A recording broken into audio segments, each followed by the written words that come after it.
Okay, let's talk about the top 5 reasons to be a journalist, since you definitely won't be making any, money.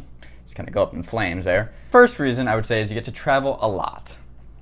If you like traveling or haven't got to travel in your life so far, pursuing a career in journalism will definitely allow you to travel quite a bit for stories if you go work for a relatively large media company. But even then, relatively large doesn't have to be the New York Times or anything in New York. It could be the San Francisco Chronicle or something in Canada. A lot of media companies have bureaus all around the world. And so not only can you travel to different bureaus, you'll get sent out to do stories around the United States. And it's a great opportunity to kind of see different places for free. Number 2, people will talk to you. People want to talk to you. You can get people that you want to talk to you back. Being a journalist is a nice little calling card for introducing yourself. People tend to open up. People tend to be like, they'll give you the benefit of the doubt. You can shoot emails to people if you're curious about questions that even may be unrelated to the current story you're working on. If you're working on a story about, Uber, the car company, but this doctor super interests you, you can file an email off to the doctor and say, "Hi, I'm a journalist with X media company. I was wondering if you could answer a question about this." Most of the time, people will respond, partly because you're appealing to their ego, that they feel flattered that a journalist is asking them a question. Maybe they're thinking, maybe this will lead to something else. But people generally like to network, and just as people like to have doctors and lawyers in their network, people like to have journalists in their network.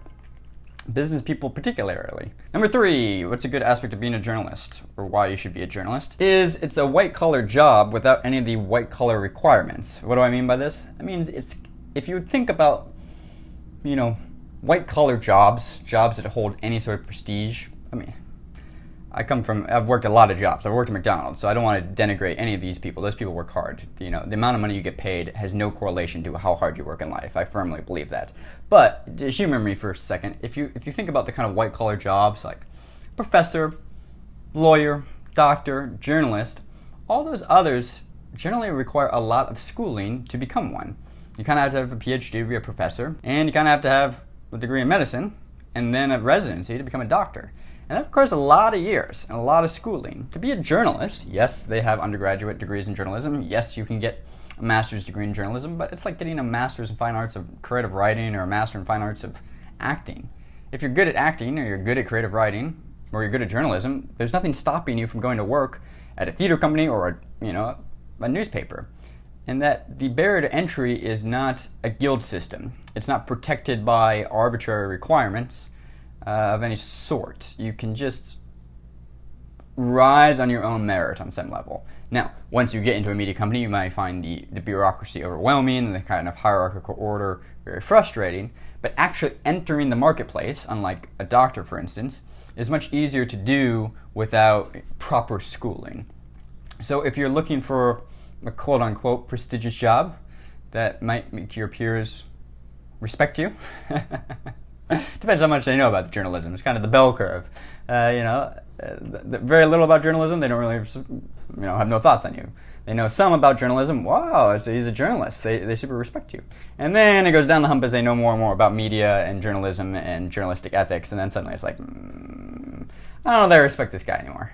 I have infinitely more respect for a marine biologist or a physicist than I do for the average journalist. But that's a tangent for another day. Number 4. I'm getting a phone call. When is they're calling to ask for this stack of $2 bills back?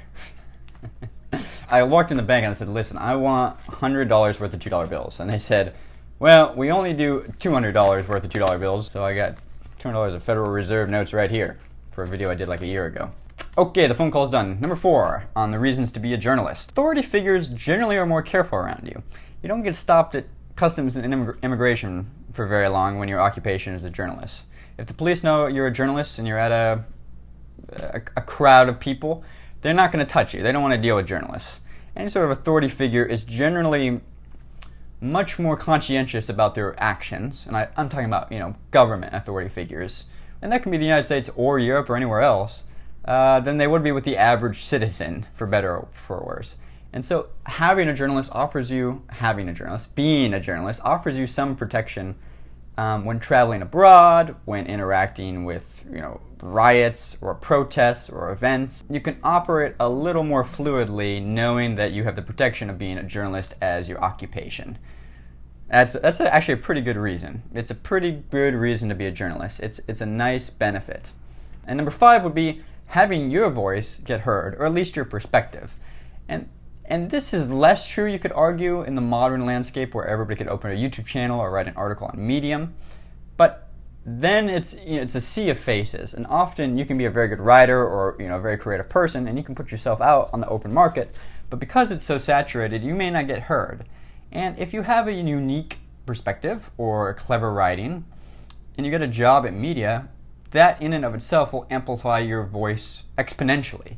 And so working as a journalist or working in media can give your perspective and your voice and your talents an amplification. A media company will carry out your message to a broader audience because it already has a built-in audience. And that's a really useful tool to have when you're growing your own brand or your own identity. A lot of great writers, I'm just talking about like fiction and nonfiction authors, have been journalists in past lives. A lot of them started out as journalists because you learn how to write quickly that way, and you learn what an audience wants, and also you get an audience because that audience associates you with the Kansas City Star or the New York Times. So there you go. Those are my top 5 reasons to be a journalist. Sped up talking here towards the end, I noticed. Like, subscribe. Thanks as always for watching, guys. If you want to watch another video, you can click around. See you guys tomorrow. Bye.